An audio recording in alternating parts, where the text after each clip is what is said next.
সবাইকে শুভ সন্ধ্যা। আমার নাম আরতি, আমি ইঞ্জিনিয়ারিং এর স্টুডেন্ট। আমি এই কথা মানি যে সব ধর্মই আসলে কিছু বিশ্বাসের সমষ্টি। হিন্দুইজম একটা বিশ্বাস, ইসলাম একটা বিশ্বাস, খ্রিস্টান ধর্ম একটা বিশ্বাস। আর বেশিরভাগ প্রধান ধর্মই যেমন হিন্দুইজম, ইসলাম বা খ্রিস্টান ধর্ম এগুলো সময়ের সাথে গড়ে উঠেছে। এই ধর্মগুলো অনেক সময় পার করে তারপর এসেছে। এই ধর্মগুলোতে অনেক কিছু যোগ হতে পারে, বাদ যেতে পারে, এতে করে ধর্মটা উন্নত হতে পারে, অথবা এসব যোগ বিয়োগে ধর্মটার অনেক ক্ষতিও হতে পারে। আমার প্রশ্নটা হলো, আমাদের কেন কোরআন বা বেদের মতো কিছু ধর্মগ্রন্থ মেনে চলতে হবে? আমরা কেন ধর্মগুলোর ভালো জিনিসটা নিয়ে আর খারাপ জিনিসগুলো বাদ দিয়ে তারপর পালন করি না? কোরআন থেকে ভালো জিনিস নিলাম, বেদ থেকে ভালো জিনিস নিলাম, বাইবেল থেকে ভালো জিনিস নিলাম, তারপর সেগুলো মানতে পারি। আর বেদে যে কথাই থাকুক, কোরআনে যে কথাই থাকুক, আর বাইবেলে যে কথাই থাকুক, আমার মতে পুরুষের একটাই স্ত্রী থাকা উচিত। আর আমি কোনো কিছু এজন্য মানব না যে সেটা কোরআনে লেখা আছে বা বেদে লেখা আছে। আমি আমার যুক্তি আর বুদ্ধি দিয়েই সেটা বিচার করব, আর সব ধর্ম থেকে ভালো জিনিসটাই নেব। আর আজকের এই অনুষ্ঠানে আমরা কেন এই দুইটা ধর্মের সাদৃশ্য আর পার্থক্য নিয়ে আলোচনা করছি? আমরা তো দুইটা ধর্ম থেকে ভালো জিনিসগুলো নিয়ে আমাদের নিজেদের মতো জীবনযাপন করতে পারি। এটাই আমার প্রশ্ন। বোন, আপনি খুব সুন্দর একটা প্রশ্ন করেছেন, খুবই সুন্দর প্রশ্ন, খুবই প্রাসঙ্গিক প্রশ্ন। আমরা কেন কোনো ধর্ম পালন করব? কেন হিন্দুইজম, ইসলাম আর খ্রিস্টান ধর্ম, তার চেয়ে সব ভালো জিনিসগুলো জড়ো করি, সেগুলোই মেনে চলি, শেষ। কোনটা ভালো কোনটা খারাপ কে বলবে?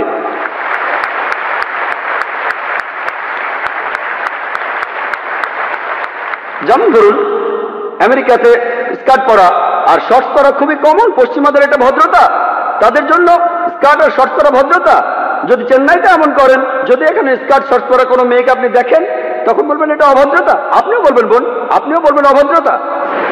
তাহলে আমেরিকায় যেটা ভদ্রতা, এখানে সেটা অভদ্রতা। কয়েক বছর আগে আমি আমেরিকায় গিয়েছিলাম, সেখানে একজন বলল তোমাদের ইন্ডিয়ার মহিলারা খুবই অভদ্র। আমি অবাক হয়ে বললাম, কেন ইন্ডিয়ার মহিলারা অভদ্র কেন? কারণ তারা যখন শাড়ি পরে তাদের পেট দেখা যায়। তার মানে আমেরিকায়, সে দেশের নিয়মে কোনো মহিলা তার পেট দেখালে সে অভদ্র। তাহলে কে ঠিক করবে? আপনি যদি মুসলিম দেশগুলোতে যান, আরব দেশগুলোতে, কোনো মহিলার দিকে তাকানো, কোনো মহিলার দিকে চোখ ফেরানো অন্যায়, অভদ্রতা। এখানে যদি কোনো মহিলাকে স্পর্শ না করে কথা বলেন, তার দিকে তাকান, সেটা ভদ্রতা। তাই ইন্ডিয়ানরা নমস্তে বলে স্পর্শ ছাড়া। পশ্চিমা দেশগুলোতে হ্যান্ডশেক করাটা খুবই কমন। একজন মহিলা আর একজন পুরুষ হ্যান্ডশেক করছে, সেটাই ভদ্রতা। শরীরের অন্যান্য অঙ্গ প্রত্যঙ্গ স্পর্শ না করে হ্যান্ডশেক করা কিছু পশ্চিমা দেশে এটাই হলো ভদ্রতা। অন্যান্য পশ্চিমা দেশে মহিলাদের ঠোঁটে আর গালে চুমু দিয়ে এটা হলো ভদ্রতা। আর কিছু পশ্চিমা দেশে আপনি যা খুশি তাই করতে পারেন, পুরুষ আর মহিলা তারা স্বেচ্ছায় যা করবে সবই হলো ভদ্রতা। কে ঠিক করবে? ঠিক করবে কে? কে ঠিক করবে? আমেরিকায় অনেকগুলো নুট বিচ রয়েছে।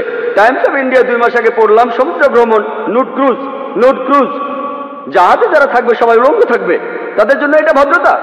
কে ঠিক করবে? সবচেয়ে ভালো যিনি বলতে পারেন তিনি সৃষ্টিকর্তা। আমি প্রশ্ন করছি, কোনটা ভালো কোনটা খারাপ কে ঠিক করবে? কে ঠিক করবে? আপনি বললেন সেরা নিয়মগুলোই বাঁচা হবে, আর আমিও আপনার সঙ্গে একমত।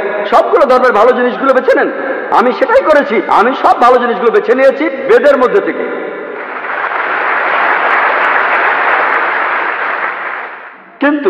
কিন্তু ভালো জিনিসটা আপনাদের জন্য ভালো নয়, এটাই সমস্যা। এই আলোচনাটা আমি করব। আমি চ্যালেঞ্জ করছি সব মানুষকে, ইসলাম ধর্মের মাত্র একটা মূলনীতি খুঁজে বের করুন যেটা আমাদের মানবতার বিরুদ্ধে কথা বলছে। একটা।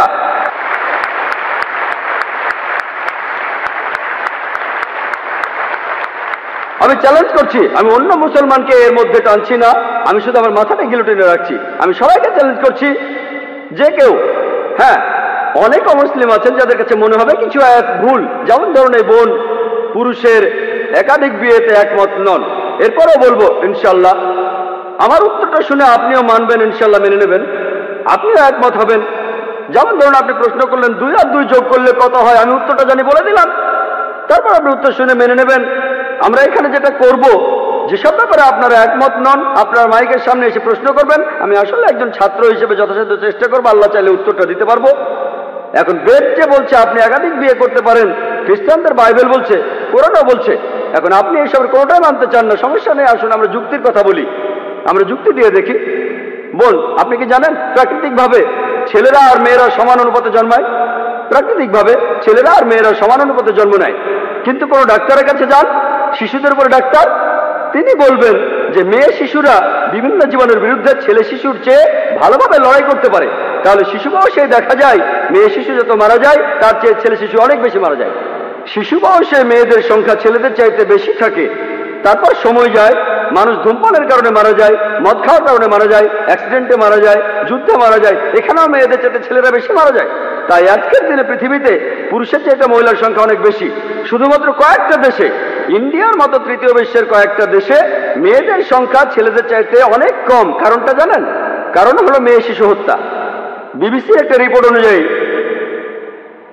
একটা রিপোর্টে এমিলিও বেকাননের কথা অনুযায়ী তিনি একটা প্রোগ্রামে বেশি বয়সে মৃত্যু নিয়ে বলেছিলেন প্রত্যেক দিন ইন্ডিয়াতে 3000-এরও বেশি মহিলা তাদের গর্ভপাত ঘটায় যখন জানতে পারে গর্ভের শিশুটি মেয়ে। তার মানে প্রতি বছরে ইন্ডিয়াতে 10 লাখেরও বেশি মহিলা গর্ভপাত ঘটায় যখন জানতে পারে গর্ভের শিশুটি মেয়ে।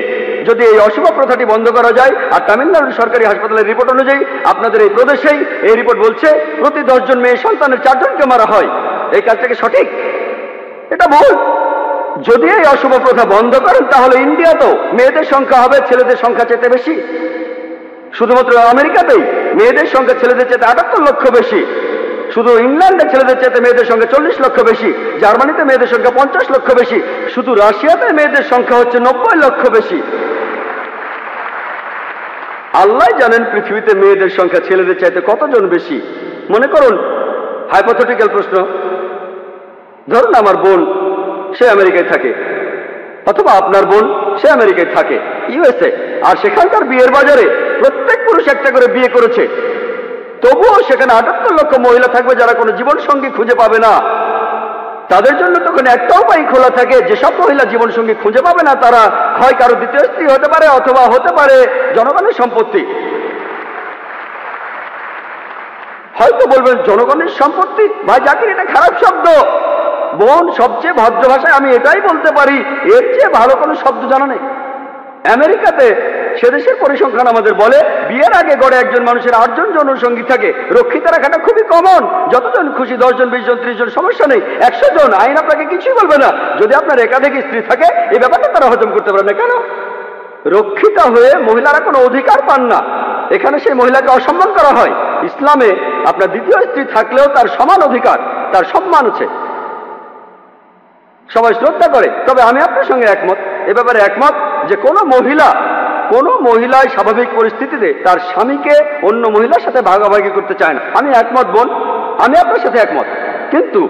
কিন্তু ইসলামিক শরিয়ার মূল কথা হলো বড় ক্ষতি ঠেকানোর জন্য ছোট কোনো ক্ষতি হওয়া ভালো। বড় ক্ষতি ঠেকাতে হলে ছোট ক্ষতি হওয়া ভালো। তাহলে মুসলিম উম্মার সব মুসলমান মহিলা জানেন যে অনেক মহিলা অবিবাহিত, যদি তারা অনুমতি না দেয় তাদের স্বামীদের একাধিক বিয়ে করতে, এরা জনগণের সম্পত্তি হবে। তখন তারাই বলবে আমাদের স্বামীদের ভাগাভাগি করব, কিন্তু অন্যান্য বোনদের জনগণের সম্পত্তি হতে দেব না। আশা করি উত্তরটা পেয়েছেন।